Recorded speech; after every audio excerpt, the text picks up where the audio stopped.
Welcome to Krishnish creations. மீன் குழம்புக்கு தேவையான பொருட்கள்: சின்ன வெங்காயம், பூண்டு, தக்காளி, கருவேப்பிலை, மஞ்சள் தூள், மிளகாத்தூள், வடவம், எண்ணெய், ஒரு எலுமிச்சை பழ சைஸ் அளவுக்கு புளி, அது கூட கொஞ்சம் கல்லுப்பு. இதை வந்து ஃபஸ்ட்டே தண்ணியில் போட்டு ஊற வச்சுக்கோங்க. நெத்திலி மீன் நல்லா க்ளீன் பண்ணி மஞ்சத்தூள் உப்பு போட்டு கழுவி எடுத்து வச்சுருக்கேன். மாங்காய் கொஞ்சம் காயட்டும். காஞ்ச பிறகு ஒரு 4லேருந்து 5 டேபிள் ஸ்பூன் எண்ணெய் எடுத்துக்கோங்க.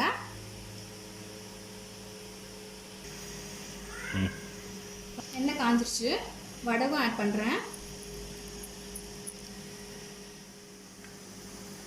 வடகம் பொரிஞ்ச உடனே ஒரு 10 பல்லு பூண்டு,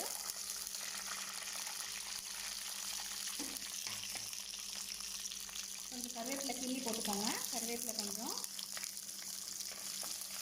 லேசாக வதங்கட்டும். அது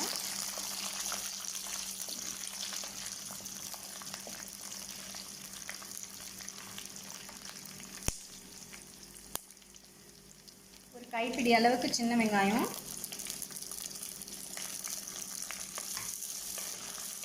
சின்ன வெங்காயம் போட்டு செஞ்சு பாருங்கள். உங்களுக்கு கண்டிப்பாக டிஃப்ரென்ஸ் தெரியும். குழம்பு நல்லா டேஸ்ட்டாக இருக்கும். இதெல்லாம் கொஞ்சம் வதங்கட்டும்.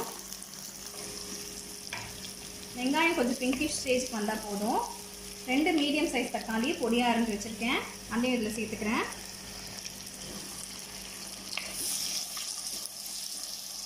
தக்காளி வந்து மேஷ் ஆகிற அளவுக்கு வதங்கட்டும்.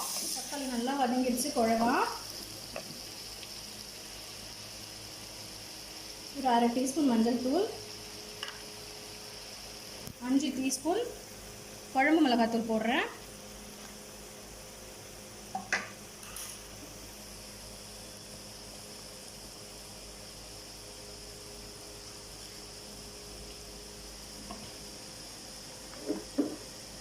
உப்பு வந்து ஆல்ரெடி நான் புளியில் ஊற வச்சுருக்கேன். புளியும் உப்பும் தான் சேர்த்து ஊற வச்சுருக்கோம்.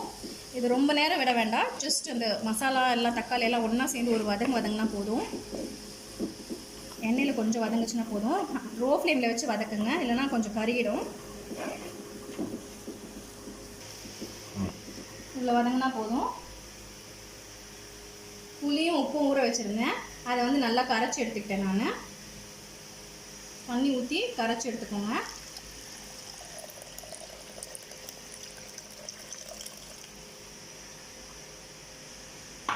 புளி கரைச்சல் ஊற்றிட்டு மீடியம் ஃப்ளேம் வச்சுக்கோங்க. நல்லா மிக்ஸ் பண்ணிக்கலாம்.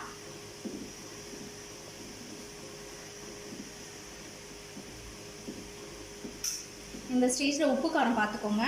சப்போஸ் உப்பு இல்லை காரம் எது வேணும்னாலும் நம்ம இப்போயே ஆட் பண்ணிட்டா நல்லது.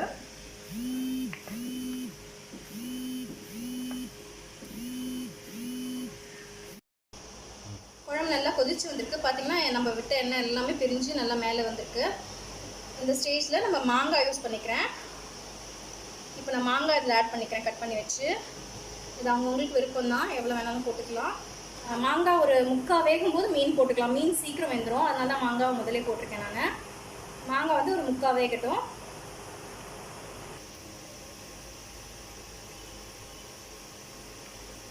நம்ம இதில் சேர்த்த மாங்காய் ஒரு 3/4 அளவுக்கு வெந்திருக்கு. எடுத்து பாருங்கள், உங்களுக்கு தெரியும். சாஃப்டாக இருக்கு பாருங்கள். இதில் இப்போது நெத்திலி மீன் ஆட் பண்ணிடுறேன். தண்ணி இல்லாமல் ஆட் பண்ணிக்கோங்க. மீன் எப்பவுமே வாஷ் பண்ணி வச்சாலும் நம்ம தண்ணியில் போட்டு தான் வைக்கணும். தண்ணி இருத்துட்டு இதில் சேர்த்துக்கோங்க, இல்லைன்னா குழம்பு வந்து தண்ணி விட்ட மாதிரி ஆகிடும்.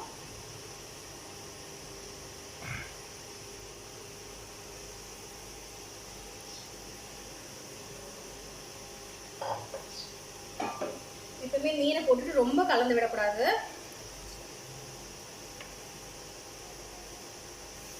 ஜஸ்ட் மீன் எல்லாமே நல்லா அந்த குழம்புல இதுவாகிற வரைக்கும் போட்டுட்டு மூடி வச்சுருங்க. ஒரு 5 மினிட்ஸ் இவ்வளோ வெந்துடும் கண்டிப்பாக மீன். குழம்பு நல்லா கொதிச்சிருச்சு.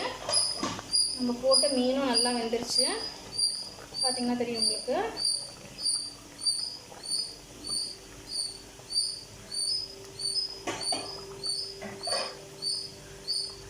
இறக்கிறதுக்கு முன்னாடி 1 டேபிள் ஸ்பூன் அளவுக்கு நல்லெண்ணெய் ஆட் பண்ணுறேன்.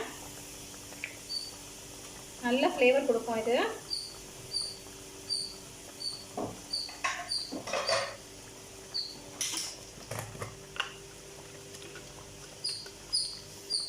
அரை டீஸ்பூன் அளவுக்கு சர்க்கரை ஆட் பண்ணுறேன்.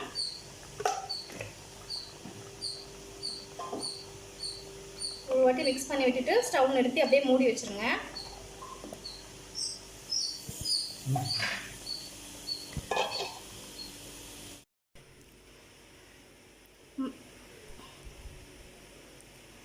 நெத்திலி மாங்காய் மீன் குழம்பு ரெடியாக இருக்குது. எங்கள் வீட்டு ஸ்டைல் இந்த மீன் குழம்பு. கண்டிப்பாக அதை செஞ்சு பாருங்கள். ட்ரை பண்ணிவிட்டு கண்டிப்பாக கமெண்ட் பண்ணுங்கள். தேங்க்ஸ் ஃபார் வாட்சிங் திஸ் வீடியோ. நீங்கள் ஃபஸ்ட் டைம் இந்த சேனலை பார்க்குறீங்கன்னா ப்ளீஸ் சப்ஸ்கிரைப் பண்ணுங்கள். பக்கத்துலேயே பெல் ஐக்கான் இருக்கும், மறக்காமல் கிளிக் பண்ணிவிடுங்க. தேங்க்யூ ஃபார் வாட்சிங். அப்படி உங்களுக்கு இந்த வீடியோ பிடிச்சிருந்ததுன்னா லைக் பண்ணுங்கள், ஷேர் பண்ணுங்கள், கமெண்ட் பண்ணுங்கள். தேங்க்யூ ஃபார் வாட்சிங்.